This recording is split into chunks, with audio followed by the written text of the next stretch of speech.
Hello students, welcome back to my channel. আগের দিন আমরা এই কোয়েশ্চেন পেপারের ঠিক পার্ট 1টা রেখেছি, যেখানে আমি তোমাদের 9টা কোয়েশ্চেন সলভ করিয়েছিলাম। তো আজকে আমরা চলো বাকি কোয়েশ্চেনগুলো দেখে নিই কী কী রয়েছে। Number 10, the draft policy outlines that each employee must adhere to the code of conduct irrespective of their position. তো বলছে যে the draft policy outlines means implies আর telling what that each employee must adhere to, যে প্রত্যেকটা যে কর্মচারী রয়েছে তাদেরকে মেনে চলতে হবে the code of conduct irrespective of their position. সেটা যে পজিশনে সে থাকুক না কেন, সে ক্লার্ক পজিশনেও থাকতে পারে, অফিসার পজিশনেও থাকতে পারে, কিন্তু প্রত্যেককে কোড অফ কন্ডাক্ট মানে যেটা নিয়ম সেটা মেনে চলতেই হবে। ঠিক আছে, তাহলে এখানে আমাকে বার করতে হবে হলো এরার কোথায় রয়েছে, আইডেন্টিফাই দ্য এরারের কোয়েশ্চেন এটা।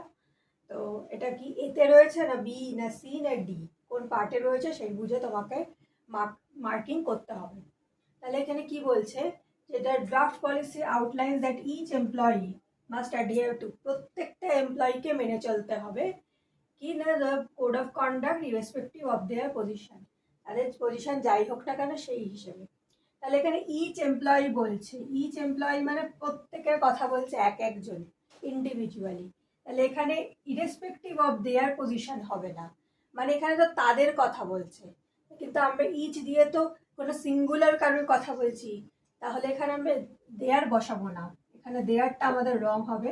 এখানে আইদার হিজ হতে পারে অথবা হার হতে পারে। ঠিক আছে, irrespective of his or her position, তার সেটা ছেলেদের ক্ষেত্রে হিজ, মেয়েদের ক্ষেত্রে হলে হার হবে তার পজিশন অনুযায়ী। তাহলে যেহেতু ইচ এমপ্লয়ি বলছে, প্রত্যেকের কথা বলছে ইন্ডিভিজুয়ালি, তাহলে এখানে আমরা যেহেতু এখানে সিঙ্গুলার আছে তার জন্য আমরা এখানে সিঙ্গুলার প্রোনাউনই ব্যবহার করব, সেটা কি হিজ অথবা হার। ওকে, তাহলে এখানে আমাদের কোন পোর্শনে ভুল আছে, আমাদের পোর্শন ডিতে ভুল আছে, তাহলে এখানে আমরা 4কে রাইট দেবো। যেহেতু এখানে ডি রয়েছে তাহলে অপশন 4 হয়ে যাবে আমাদের কারেক্ট আনসার। নেক্সট রয়েছে active voice to passive voice. এখানে কি রয়েছে, they were showing the movie at 7 PM। তাহলে এখানে আমরা কি দেখতে পাচ্ছি, কোন টেন্স রয়েছে এখানে, এখানে রয়েছে past continuous tense, past continuous রয়েছে। ঠিক আছে, তাহলে পাস্ট কন্টিনিউয়াস থাকলে আমাদের রুল কি হবে, পাস্ট কন্টিনিউয়াস থাকলে এখানে আগে দেখো সাবজেক্ট কি আছে, সাবজেক্ট রয়েছে দে, দে ওয়্যার শোয়িং, এইটা গোটাটা হবে ভার্ব, এটা সাবজেক্ট এটা ভার্ব, আর বাকিটা হবে হলো অবজেক্ট। ঠিক আছে, তাহলে দ্য মুভি অ্যাট 7 PM, তাহলে তারা দেখাচ্ছিল কি একটা মুভি 7টার সময়, সন্ধ্যা 7টার সময়। ঠিক আছে, তাহলে এখানে আমরা কি জানি, এখানে অ্যাক্টিভ থেকে প্যাসিভ করতে দিয়েছে, তাহলে এর অ্যাক্টিভ তো রয়েছে, এবার প্যাসিভ করার সময় কি হয়, ঠিক এটা উল্টে যায়, অবজেক্টটা সাবজেক্টের জায়গায় চলে আসে আর সাবজেক্টটা অবজেক্টের জায়গায় চলে আসে। তাহলে আমরা দেখবো অবজেক্ট আমাদের যে রয়েছে সে সিঙ্গুলার না প্লুরাল, তাহলে অবজেক্ট হচ্ছে দ্য মুভি অ্যাট 7 PM কে আমরা এখন দেখবো না, অ্যাট 7 PM যেমন লাস্টে রয়েছে সে লাস্টেই থাকবে, আমরা শুধু এইটুকু সেন্টেন্সকে নিয়ে ডিল করব। ঠিক আছে, তাহলে they were showing the movie, যদি এইটুকুই আমি ধরি তাহলে দ্য মুভি হচ্ছে আমার অবজেক্ট পার্টে রয়েছে, তাহলে দ্য মুভি, তাহলে দ্য মুভি তো সিঙ্গুলার, তাহলে দ্য মুভি কি হবে, যেহেতু পাস্টে রয়েছে তার জন্য আমরা কি দেখব, মুভির সঙ্গে আমরা ওয়াজ বসাবো, তাহলে দ্য মুভি ওয়াজ। এখানে দেখো তাহলে প্রথম অপশনটা বাদ চলে যাবে, যেহেতু এখানে ইজ আছে, আমরা পাস্টের সঙ্গে ডিল করছি, তাহলে এখানে মুভি ওয়াজ। আচ্ছা, ওয়াজ হবে, যেহেতু এখানে কোনো হ্যাজ বা হ্যাবের ব্যাপার নেই তার জন্য এই অপশনটাও কিন্তু আমাদের বাতিল হয়ে যাবে, কারণ হ্যাজ বিন রয়েছে, তাহলে আমরা এটাকেও অমিট করে দিতে পারি। তাহলে এবার দ্য মুভি ওয়াজ, ঠিক আছে গেল। তারপর কি বলছে, এখানে দে ওয়্যার শোয়িং, এখানে কন্টিনিউয়াস আছে, কন্টিনিউয়াস থাকলে রুল কি হয়, আচ্ছা কন্টিনিউয়াস থাকলে am is are was were যাই থাকুক না কেন তার সঙ্গে প্লাস বিইং, বিইং প্লাস ভার্বের থার্ড ফর্ম। ঠিক আছে, তো এই হলো আমাদের রুল হিসেব মতো। প্রেজেন্ট হলে অ্যাম ইজ আর এর সঙ্গে বিইং প্লাস ভার্বের থার্ড ফর্ম, আর যদি পাস্ট টেন্সে থাকে সিঙ্গুলার হলে ওয়াজ, প্লুরাল হলে ওয়্যার হয়ে বিইং হয়ে তারপর ভার্বের থার্ড ফর্ম। তাহলে এখানে দ্য মুভি আছে সিঙ্গুলার, তাহলে দ্য মুভি ওয়াজ, তারপরেই আমরা কি লাগাবো, তারপরেই আমরা লাগাবো বিইং, বিইং দিয়ে ভার্বের থার্ড ফর্ম। তাহলে এখানে বিইং কোথায় রয়েছে, এটাই তো নেই, তাহলে এটা আমরা কাটবো, তাহলে এটা হয়ে যাবে আমাদের correct answer option C. The movie was being shown, show এর থার্ড ফর্ম হলো শোন, অ্যাট 7 PM। তাহলে the movie was being shown at 7 PM। বোঝা গেল? নেক্সট রয়েছে correct spelling and meaning of. ঠিক আছে, এখানে ঠিক এর আগেও আমরা একটা করেছি মিসস্পেলড ওয়ার্ড। তো এখানে কি আছে, এখানে রয়েছে witty, clever and verbally skillful. মানে যেই মানুষটার কথার মধ্যে কি রয়েছে, কথার মধ্যে পারদর্শিতা রয়েছে উইটি অ্যান্ড ক্লেভার। উইটি মানে খুব মানে মজা করে কথা বলবে, কিন্তু খুব তীক্ষ্ণ বুদ্ধিমত্তার একটা প্রকাশ পাওয়া যাবে তার মধ্যে। ক্লেভার মানে তো চালাক।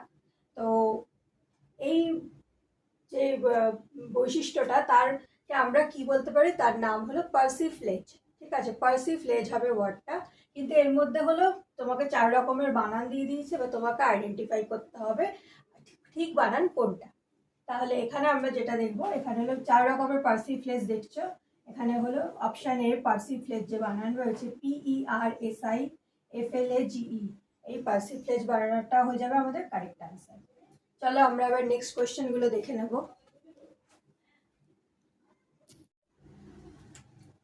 কোয়েশ্চেন নাম্বার 30 রয়েছে passive voice to active voice. আচ্ছা, প্যাসিভ ভয়েস আমরা কি করে আইডেন্টিফাই করব, যখন আমরা সেন্টেন্সে দেখবো বাই কথাটা ব্যবহার করা হচ্ছে। এই যে এখানে যখন দেখো বাই রয়েছে, রিভিউড বাই, তো এই বাই বেশিরভাগ সেন্টেন্সে বাই থাকে, বা কিছু কিছু সেন্টেন্সে চেঞ্জও হয়, তো সেটা খুব রেয়ার। তো প্যাসিভ ভয়েস থেকে অ্যাক্টিভ ভয়েস করতে দিয়েছে। কি বলছে, আর decision has been taken to have the proposal reviewed by an external panel. তো বলছে যে ডিসিশনটা নেওয়া হয়েছে, has taken to have the proposal reviewed. তো আগে তার জন্য কি করেছে, প্রপোজালটাকে রিভিউ করা হয়েছে, ভালো করে দেখে নেওয়া হয়েছে বাই অ্যান এক্সটার্নাল প্যানেল। একটা প্যানেল বা বৈঠক গঠন করা হয়েছিল, তো তাদের মাধ্যমে সেই প্রপোজালটাকে আগে দেখা হয়েছে, দেন গিয়ে সেটা ডিসিশন নেওয়া হয়েছে। আচ্ছা, তো এবার আমাদের কি বলেছে, প্যাসিভ থেকে অ্যাক্টিভ করতে। তাহলে এখানে যেহেতু বাই অ্যান এক্সটার্নাল প্যানেল রয়েছে, আমরা দেখতেই পাচ্ছি যে এখানে বাই দিয়ে রয়েছে, তো প্যাসিভ ভয়েস। তো আমরা কি জানি, সাবজেক্ট ভার্ব অবজেক্টের যে স্ট্রাকচারটা থাকে, সেটা কি হয়, যখন অ্যাক্টিভ থেকে প্যাসিভ করি তখন সাবজেক্টটা লাস্টে চলে যায়, আর অবজেক্টটা আগে, পোর্শনটা আগে এসে যায়। মানে অবজেক্টটাই সাবজেক্ট হয়ে যায়, আর সাবজেক্টটা অবজেক্ট হয়ে যায়। ঠিক আছে, আর এখানে রয়েছে প্যাসিভ ভয়েস থেকে অ্যাক্টিভ। তাহলে কি হবে, এখানে যে অবজেক্ট পার্টটা ছিল সেটা সাবজেক্টের জায়গায় চলে আসবে, আর যেটা সাবজেক্ট পার্ট ছিল সেটা অবজেক্টের জায়গায় চলে যাবে। তাহলে এইটা যদি আমরা সেইভাবে দেখি, তাহলে অ্যান এক্সটার্নাল প্যানেল এখানে রয়েছে তোমার অবজেক্ট পার্টে, বাই অ্যান এক্সটার্নাল প্যানেল। তাহলে আমরা এখন যদি প্যাসিভ থেকে অ্যাক্টিভ করতে চাই, আমরা কি কি ট্রিক্স ফলো করব, আমরা দেখব এই যে অ্যান এক্সটার্নাল প্যানেল রয়েছে, এই অ্যান এক্সটার্নাল প্যানেল দিয়ে এবার আমাদের যে অ্যাক্টিভ সেন্টেন্সটা আরম্ভ হবে সেটা আমাদের স্টার্ট হবে। ঠিক আছে, তাহলে আমরা এবার অ্যান এক্সটার্নাল প্যানেল এই পোর্শনটা কোথায় আছে, কোন কোন সেন্টেন্সে আছে আমরাকে দেখবো, সেইভাবে আমরা অপশন রাখবো আর বাকিগুলোকে অমিট করব। তাহলে এখানে দেখো এতে রয়েছে দ্য এক্সটার্নাল প্যানেল, এটা রাখা যেতে পারে। তারপর এটা কি আছে, দ্য প্রপোজাল ইজ, প্রপোজাল দিয়ে তো হবে না, তো এটা আমরা বাদ দিয়ে দেবো। They have decided to get the proposal reviewed by an external panel, এটাও এক্সটার্নাল প্যানেল দেখো লাস্টে আছে, আমরা এক্সটার্নাল প্যানেল দেখবো না। আর এখানে কি আছে, বাই রয়েছে, আমাদের বলেছে অ্যাক্টিভ করতে, অ্যাক্টিভ সেন্টেন্সে কোনো বাই থাকবে না, এইটাই রয়েছে, এইটাও আমাদের কিন্তু বাদ হয়ে যাবে। আর এখানে কি দ্য প্রপোজাল দিয়ে সেন্টেন্স আরম্ভ হচ্ছে, আমাদের কি চাই, আমাদের চাই অ্যান এক্সটার্নাল প্যানেল, তাই তো। তাহলে এখানে অ্যান এক্সটার্নাল প্যানেল একমাত্র একটা সেন্টেন্সই আছে, সেটা হলো এখানে ওরা দা করে দিয়েছে, the external panel has reviewed the proposal. তো এইটা হবে আমাদের কারেক্ট আনসার। দেখো সেন্টেন্সটা বড় হতে পারে, আর এখানে অপশনগুলো বেশ জটিল করে দিয়েছে, কিন্তু আমরা ফাইন্ড আউট করার একটা ট্রিক পেয়ে গেলাম, কি না বাইয়ের পর যে পোর্শনটা থাকে ভয়েস চেঞ্জের ক্ষেত্রে, সেইটা যখন অপোজিটটা করতে দেয় তখন সেই পোর্শনটা আগে চলে যায়, ঠিক বাইয়ের পরে যে অংশটা থাকে। এবার এখানে অ্যান এক্সটার্নাল প্যানেল রয়েছে, এবার এই এক্সটার্নাল প্যানেল দিয়ে কোন কোন সেন্টেন্স শুরু হচ্ছে আমরা আগে সেইটা ফাইন্ড আউট করবো, তবে গিয়ে আমরা অপশন বাছাই করতে পারবো। তাহলে এখানে the external panel has reviewed the proposal, এটা হবে আমাদের কারেক্ট আনসার। আর বাকি এইটা কি আছে, the proposal is being reviewed by an external panel, এটাও হবে না।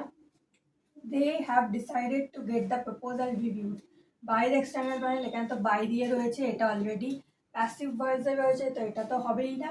আবার এই সেন্টেন্সে দেখো the proposal was reviewed by the panel, এটাও বাই দিয়ে রয়েছে, এটাও হবে না, তাহলে হবে একমাত্র এই সেন্টেন্সটাই, the external panel has reviewed the proposal. Next number 14-এ রয়েছে she is confident to win the match. এই যে ফ্রেজটা রয়েছে টু উইন দ্য ম্যাচ, এর পরিবর্তে আমরা কোন ওয়ার্ডকে ব্যবহার করতে পারি? আচ্ছা, এখানে কি হয়েছে? Of to win, that she wins, of winning the match, on winning match.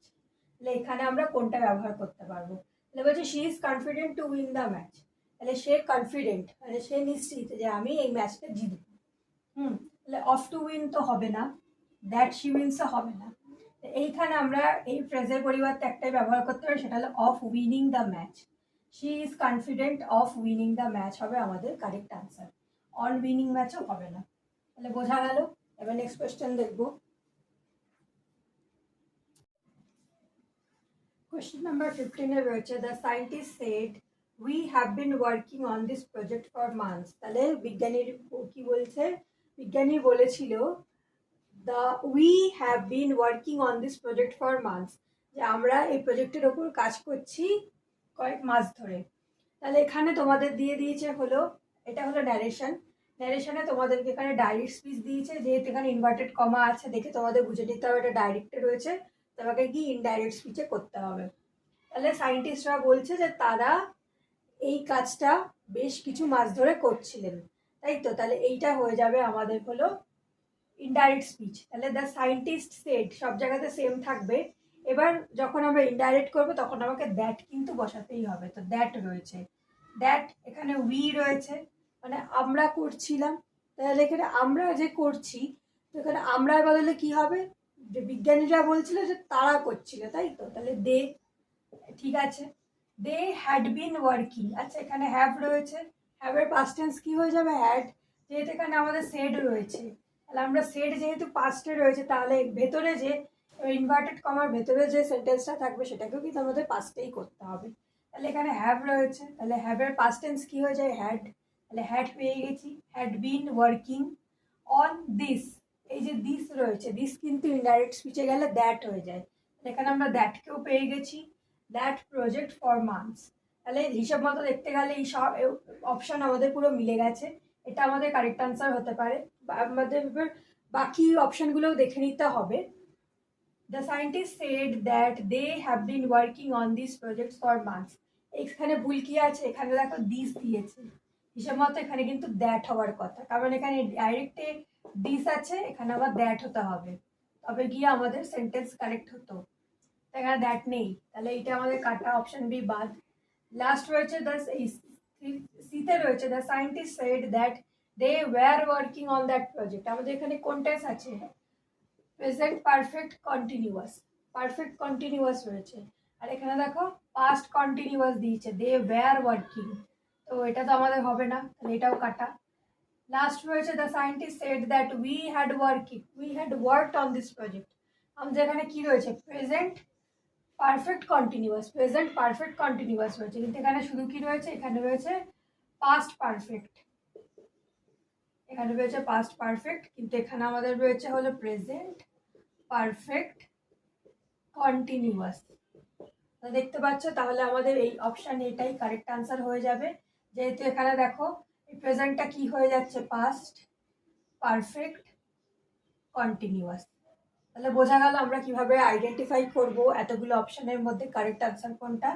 তাহলে এইটা হয়ে যাবে 15A হয়ে যাবে আমাদের correct answer. The scientist said that they had been working on that project for months. আজকের ভিডিওটা এই পর্যন্তই রইল। নেক্সট যত কোয়েশ্চেন রয়েছে আমরা ফাইনাল পার্টে ডিসকাস করব। তো আজকে ভিডিওটা আমি এখানেই শেষ করছি। ভিডিওটা যদি ভালো লেগে থাকে অবশ্যই তোমরা লাইক করো সেশনটাকে, আর সাবস্ক্রাইব করে আমার সঙ্গে জুড়ে থাকো এরকমই আরও ভিডিওস পাওয়ার জন্য। কমেন্ট করে অবশ্যই জানিও তোমাদের কেমন লাগছে। Thank you.